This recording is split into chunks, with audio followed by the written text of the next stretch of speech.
Welcome. Today, we're undertaking a very precise examination of one of the world's most enduring cold cases.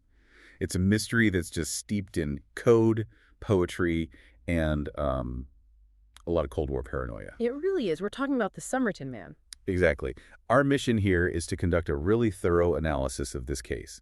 We'll look at the initial, frankly, baffling discovery, the cryptic clues, all the confusion over his identity, and then, of course, the dramatic claims of a resolution through modern DNA. And we want to give you a complete understanding of the known facts. It's so important to be clear on what was actually confirmed, what was just speculation, and what, even now, remains officially open. It's an unparalleled puzzle, isn't it? It is, and I think what makes it so captivating is that nearly every single piece of evidence, from the man's physical appearance to the state of his internal organs, seems to point toward a deliberate, almost professional attempt to hide who he was and what happened to him. The layers of it are just astounding. They are. The obfuscation is on another level. The entire mystery, really, is kind of encapsulated by just 4 Persian words. Tamám Shud. Which translates to, it is over, or it is finished. And that small phrase became the signature of the whole case. But it wasn't found right away. No, it took months.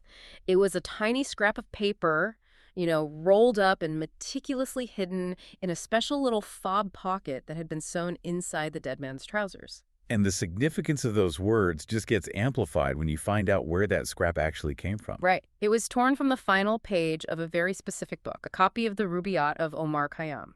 And the themes of that poetry.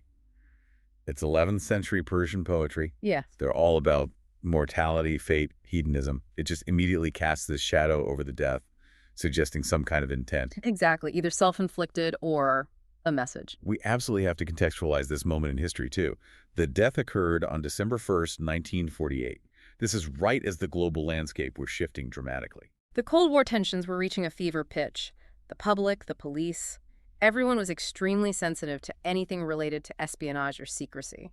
So you combine that geopolitical anxiety with things like a secret code, the possible use of an undetectable poison, and the fact that authorities just could not identify this man. And the case immediately blows up. It goes from being a local police matter to a global legend. It really became a litmus test for the era's fears, didn't it? It did. Was this a personal tragedy or was it an assassination? And the fact that the police couldn't tell the difference, compounded by this meticulous anonymity, it just suggested something far deeper than a simple unsolved death. So let's go to the discovery itself. Somerton Beach in Glenelg, South Australia. The body was found at 6:30 in the morning. And the physical details of the scene were immediately striking, but also contradictory. The man was lying back, his head was resting against the seawall, his legs were extended and crossed. Almost like he was relaxing. Almost. A search of his pockets found no ID, but it did yield an unused second-class rail ticket to Henley Beach and a used bus ticket to Glenelg.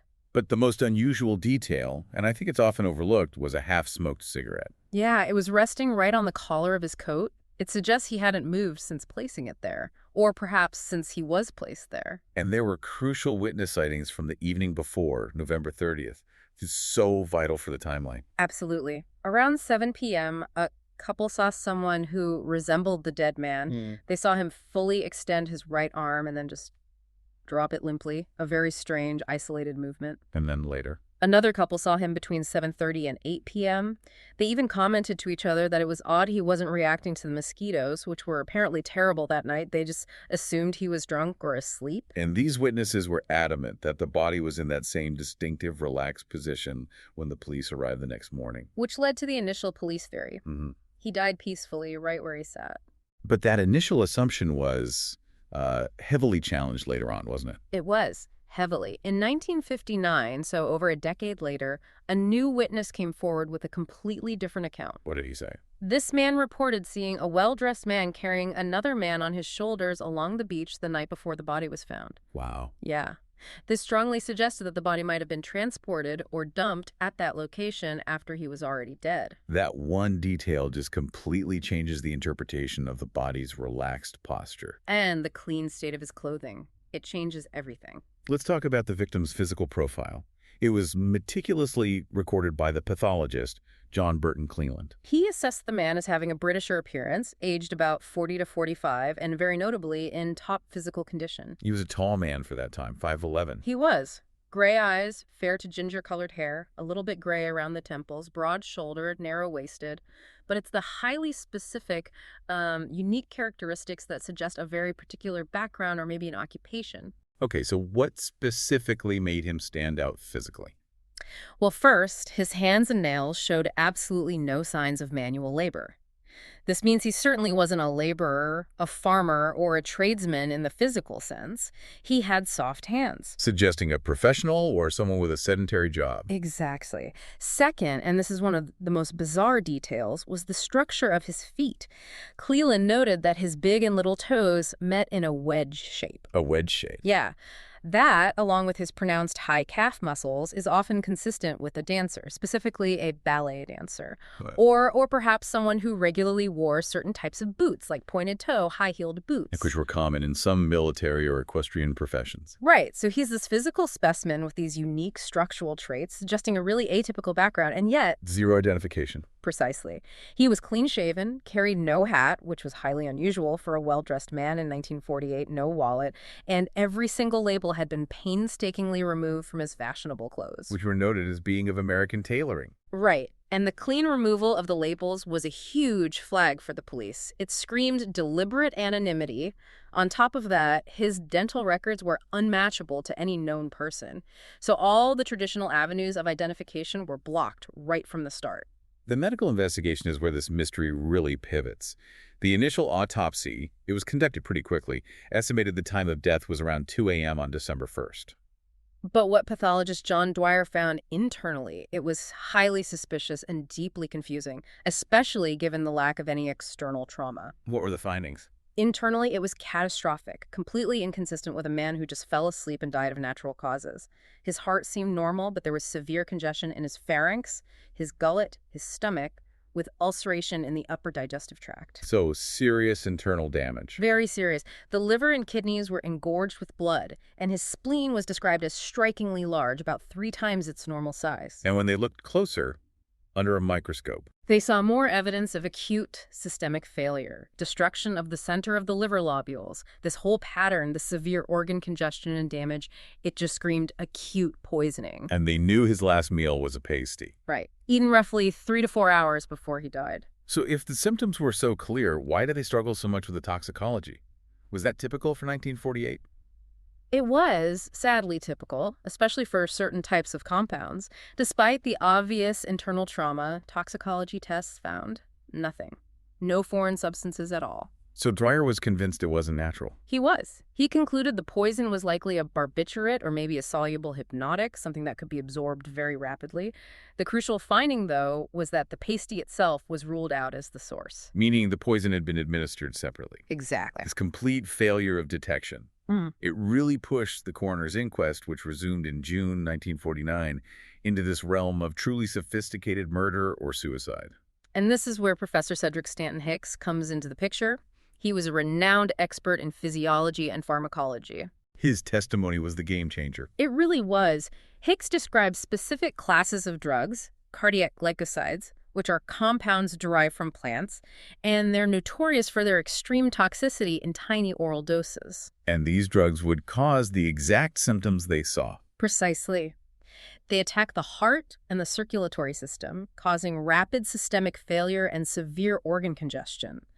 It matched the autopsy findings perfectly. And the key mechanism is that they are virtually impossible to detect, right? Exactly. Hicks explained that these cardiac glycosides, later identified publicly as digitalis and uabane, are notoriously volatile. They break down extremely quickly in the body, especially in a time frame that involved the initial embalming processes they used back then. So even if investigators had known what to look for, the technology of the time just wouldn't have found it. They would have struggled immensely, yes. And these weren't some obscure lab chemicals either. No, which is why the coroner, Thomas Cleland, insisted on secrecy. Hicks provided the drug names to Cleland on a piece of paper, Exhibit C-18, but they were kept secret from the public until the 1980s. Why? Hicks noted these substances were quite easily procurable by the ordinary individual from a chemist without needing to state a reason. Releasing the names would have been a public hazard. It would be like publishing a recipe for undetectable murder. That decision to suppress the names really underscores how seriously they were taking this poison theory. It does. And Cleland also added his own observations, which supported the transport theory. He specifically pointed out that the man's shoes were remarkably clean, which was completely inconsistent with someone who'd been wandering around Glenelg all day. So you put the medical evidence and the physical evidence together. Cleland's final assessment makes perfect sense.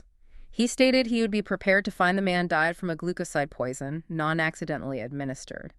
He couldn't say if it was self-administered or done by someone else, but he concluded that if the body had been carried to the location, which the clean shoes suggested, then all the difficulties would disappear. The death was almost certainly unnatural, but the mechanism officially unproven. While the inquest was trying to solve that medical puzzle, about 6 weeks after the body was found, a whole new set of physical clues just surfaced in a completely different place. The Adelaide Railway Station cloakroom on January 14th, 1949. Right. Staff located a brown suitcase that had been checked in after 11:00 a.m. on November 30th, the day before the body was discovered. And just like the man's clothing, the label had been meticulously removed. And the contents were a strange mix, weren't they? A very strange, conflicting collection of items. On one hand, you had standard travel gear, a red checked dressing gown, red felt slippers, underpants, pajamas, shaving items. But on the other hand, you had tools that suggested a very specific technical background. That's right. They found an electrician's screwdriver, a table knife that had been cut down into a short, sharp instrument, sharpened scissors, and a zinc protective sheath for those items. And the most telling item. The stenciling brush, the exact kind used by third officers on merchant ships for stenciling cargo. This suggested the man was either a technical tradesman or, maybe more intriguingly, had a maritime connection. We also have the observation of sand in the cuffs of a pair of trousers in the suitcase. Right, which reinforces the idea that he had been on the beach at some point, even if his outer shoes were clean when he died. But the most powerful piece of forensic evidence, the thing that really linked the suitcase to the man, was the thread. The unique thread, yes. A thread card of Barber brand orange waxed thread was found inside the case. The police confirmed this was an unusual type that wasn't available commercially in Australia. And microscopic tests. They confirmed that this very specific thread matched the thread used to repair the lining of the trousers the dead man was wearing. That cemented the connection between the anonymous body and the unclaimed suitcase. Let's discuss the Keene anomaly, because that felt like a deliberate act of misdirection. It's so strange. All the identification tags were removed, yet 3 items, a tie, a laundry bag, and a singlet, had a variation of the name T. Keene, Keene on them, along with 3 different dry cleaning marks. So the police debated this. Was it a genuine mistake, an overlooked tag? Or, as you said, a calculated red herring. If the man was trying so hard to be anonymous, leaving a false identity, even by accident, seems counterproductive, unless the name itself was meant to be a distraction. And the global search for a missing T. Keene turned up nothing. Fruitless. It felt like a deliberately constructed dead end. So based on the suitcase check-in time, police developed a speculative timeline for his arrival. They did. They believed he arrived in Adelaide by overnight train, likely from Melbourne, Sydney, or maybe Port Augusta on the morning of November 30th, 1948. His actions were quite efficient after that. He bought an unused 10.50 a.m. rail ticket to Henley Beach. But he never got on that train. Instead, he checked his suitcase at the railway cloakroom sometime after 11 a.m. And his final known movements before his death took him directly to the scene of the mystery. Yes. He caught a city bus toward Glenelg. The bus stop he got off at was estimated to be less than a kilometer north of the Mosley Street address that later became so significant. He arrived in the vicinity of Somerton Beach around midday on November 30th and spent the better part of the day there before his body was found. The narrative takes a major turn here, into almost high-stakes intrigue with the discovery of the Tamám Shud scrap. Right. The public appeal to find the source book actually worked. It led to the recovery of a rare 1941 edition of the Rubáiyát of Omar Khayyám, one published in New Zealand. And the book itself was found in a pretty strange place. An open-roof car parked in Glenelg. But there is a critical discrepancy in the timeline surrounding this book. One report suggested it was found a week or 2 before the body was found. If that's accurate, it completely undermines the police timeline that the Somerton Man only arrived 24 hours before his death. Exactly. It suggests he had been in Adelaide for much longer, possibly waiting for someone or something. Once the police had the book, microscopic tests verified that the scrap was torn precisely from that last page, which was blank on the back. But the real intrigue was on the inside back cover. Yes, faint indentations. Clearly made by previous handwriting, they formed 5 distinct lines of capital letters. It looked undeniably like a coded message. Let's read out the text that was found indented in that book. It was WRGOABABD. Then the next line was MLIAOIWOGIMPANETP, and that line was struck out. Right. Then there was an X and MLIABOAIAQC. And the final line was ITTMTSAMSTGAB. The structure itself suggests intent, doesn't it? Absolutely. The fact that the second line is struck out, and it looks a bit similar to the fourth line, suggests a correction, maybe an error in encryption. And there's an X noted above a letter in another line, which could be another modification or a key marker.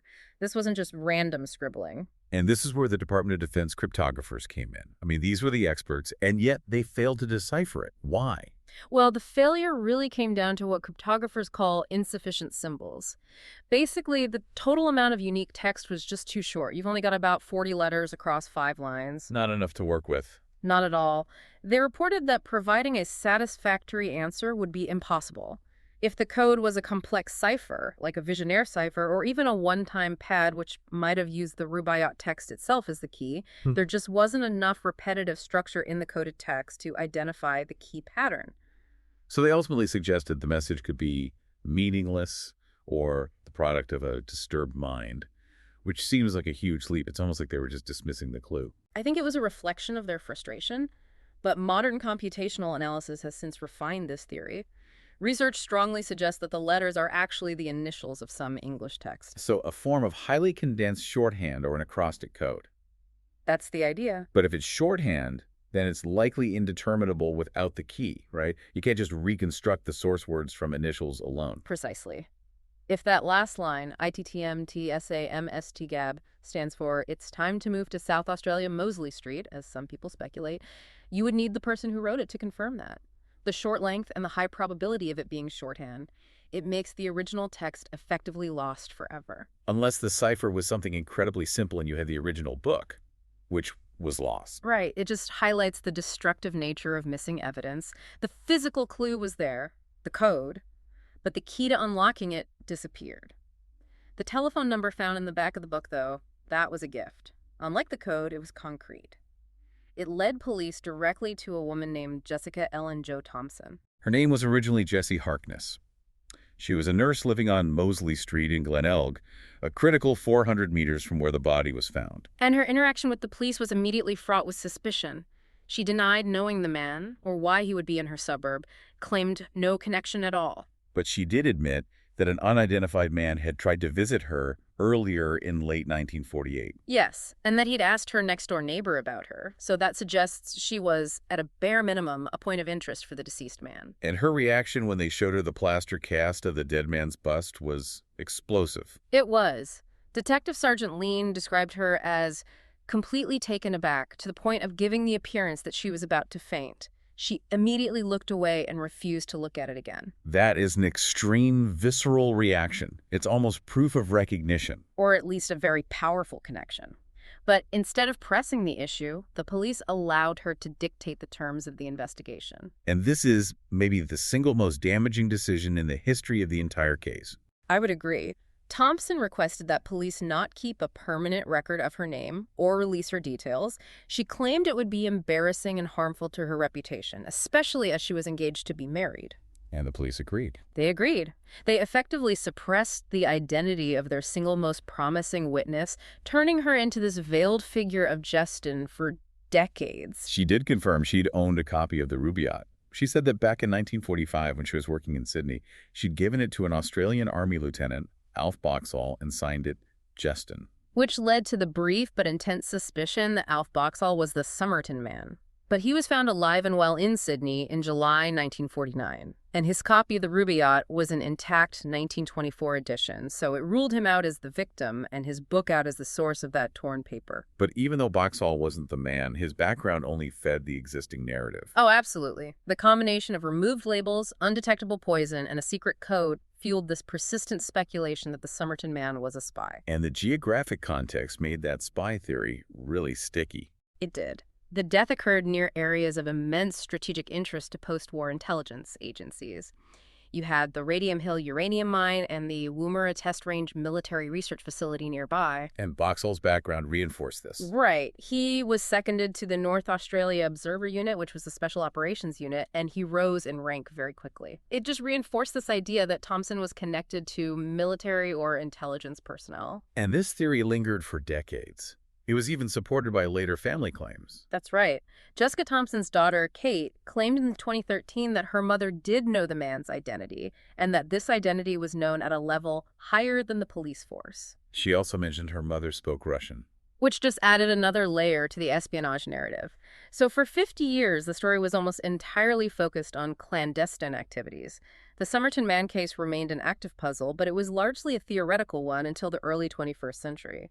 I mean, the destruction of crucial items, the suitcase in '86, the original Rubáiyát back in the 50s, it meant that traditional policing had just hit a brick wall. technology was the only way forward. It was.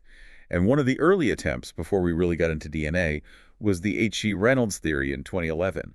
That focused on highly specific physical attributes. Yes, an anthropologist named Monsieur Henneberg compared the 1949 plaster cast to an ID card for a British seaman named H.C. Reynolds. And Henneberg focused on two very rare anatomical similarities. The first one was the ear shape. The ear shape, right. He noted the man's simba, that's the upper hollow of the ear, was significantly larger than his kevum, the lower hollow. This specific ratio is only possessed by about 1 to 2% of the Caucasian population. That's incredibly specific. And the second identifier. He found a mole on the cheek in the same position and shape on both the ID photo and the master cast. He called it a unique identifier. So, while it was never verified by police, Henneberg stated that based on these extremely rare features, he'd be prepared to make a positive identification in a forensic setting. It was a strong theory, but inconclusive. but the truly revolutionary information came from the investigations led by Dr. Derek Abbott. And this reframed the entire case, from espionage to, well, a family tragedy. This is the Thompson family link. Abbott noticed that Robin Thompson, Jessica's son, shared two extremely rare physical traits with the Somerton Man. The first was that unusual ear cartilage structure, the large simba, small cavum ratio. And the second. The second was hypodontia, which is a rare genetic disorder where the lateral incisors are missing. What's the probability of that dual coincidence? Statistically, the chance of sharing both of those rare traits is estimated at between 1 in 10 million and 1 in 20 million. Wow. Yeah. This provided extremely strong, though circumstantial, evidence suggesting that the Somerton Man was Robin Thompson's biological father, despite Jessica's decades-long denial of any deep connection. It suggested a secret lover, not a spy target. Exactly. And this realization spurred the push for exhumation. After years of political refusal, South Australian Attorney General Vicky Chapman finally granted approval in 2019. This was a monumental effort. A massive undertaking. It was carried out on May 19, 2021, as part of Operation Persevere and Operation Persist. The objective was clear: use modern technology to recover definitive DNA. And even before the exhumation, they had made some progress. They had. In 2018, preliminary analysis of hairs retrieved from that 1949 plaster cast had provided mitochondrial DNA, which placed the man in haplogroup H4A1A1A. It's a relatively rare group. Only about 1% of Europeans have it. So even though the embalming fluid used in 1948 likely degraded a lot of the nuclear DNA, these preliminary steps were already setting the stage for a new technique: investigative genetic genealogy. Absolutely. The remains were confirmed to be in reasonable condition, and authorities expressed high optimism. They noted that current technology is light years ahead of 1940s techniques. So they hoped to extract usable samples even from highly degraded bones and teeth. And that they could bypass the need for direct comparisons and use distant relatives instead. That optimism proved to be correct. In the summer of 2022, Dr. Derek Abbott, working with the genealogist Colleen Fitzpatrick, announced a positive identification based on that investigative genetic genealogy. The man was named as Carl Charles Webb, an electrical engineer and instrument maker born in Melbourne in 1905. The method they used was groundbreaking for this case. They took the DNA profile derived from the hair strands in the plaster mask and uploaded it to public genealogy databases. How does that work if you don't have a direct descendant to compare it to? Well, the process relies on finding distant relatives, third, fourth, even fifth cousins, whose DNA matches the unknown sample. The genealogists then have to manually build these enormous family trees, moving backward in time to find the common ancestors of those distant matches, and then moving forward again to narrow down the possible names. And for Carl Webb, they found matches on both sides of his family. They did, on both the paternal and maternal sides, which allowed them to confidently build a family tree that pinpointed him. It's a remarkable achievement, moving from a single DNA haplogroup to a name and a whole life story. We do have to note, however, that South Australia police have not yet officially verified this result, though they have expressed cautious optimism. And Webb's biography, once it was uncovered, provides this heartbreakingly human narrative that aligns with so many of the baffling clues. It just removes the need for a complex spy plot. He was the youngest of 6 children. Yes, and later retrained as an electrical instrument maker. And his personal life was filled with significant tragedy right around the time he disappeared. It was. He suffered major losses during the war. His older brother died as a prisoner of war in Burma in 1943. His nephew died serving with the RAAF in the UK, also in 1943. Abbott's research suggests he was dealing with severe mental health issues. Spiraling downward, it seems, after losing 4 close relatives in just 7 years. His marriage to Dorothy Doff Robertson, a pharmacist, was turbulent. Very. Doff described him as solitary, moody, violent, and threatening, especially when he was facing setbacks, even over trivial things. It paints a picture of extreme mental fragility. And critically, Doff provided the link to the poetry. She did. She confirmed he was fond of verse and wrote poems of his own, and she said, most of them on the subject of death, a detail that is highly consistent with the theme of the Rubáiyát and that final phrase, Tamám Shud. This all aligns with his history of distress. We know he attempted suicide with an ether overdose in March 1946. And he subsequently fled his wife in September 1946. And the geographic link to Adelaide, which puzzled the police for so long, it becomes clear now. It does. Doff filed for divorce in 1951, but by that time she was reportedly living in Butte, South Australia, which is accessible from Adelaide. Abbott speculates that Webb traveled to Adelaide with a tragic intention of finding his estranged wife. A desperate final journey. It seems so. The confusing keen tags also find a logical, grounded explanation in this new context. Absolutely. The clothes marked Keene were likely secondhand items that came from his deceased brother-in-law, John Keene, who had American possessions. Since Webb and Keene lived in close proximity, it's highly probable Webb simply acquired some discarded clothes from his late relative. It explains the American tailoring and the confounding tags perfectly. The conclusion of the Webb claim, though it's still pending official verification, suggests Webb died by suicide by poisoning, a theory consistent with the autopsy findings and Webb's history of mental distress. The pieces finally fit a deeply sad, personal story, far from the cloak and dagger narrative. The Somerton Man case, it really stands as this potent example of how technological progress can sometimes, decades later, resolve mysteries where traditional policing failed. It does. Investigative genetic genealogy solved a riddle that cryptographers and pathologists couldn't touch for 70 years.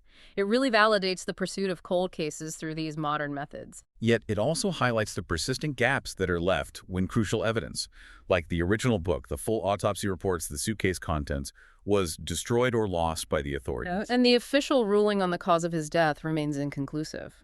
That means the precise, tragic mechanism of Carl Webb's demise is still not officially confirmed. We have to recognize the profound human cost behind this case. This was a man who suffered severe mental health issues and significant personal loss. He was making a desperate final attempt to find his estranged wife, only to be reduced to an anonymous puzzle for 70 years. His story is one of profound isolation and tragedy. So if we consider the chain of events, Jessica Thompson, the key witness, concealed her relationship, and the police subsequently lost or destroyed critical artifacts.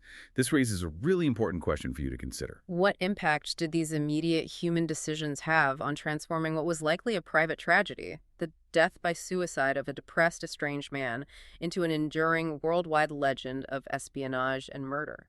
It's a powerful reflection on the long-term consequences of investigative choices and suppressed information. It truly is. Thank you for joining us for this extensive analysis of the Somerton Man mystery. My pleasure. Thanks for listening.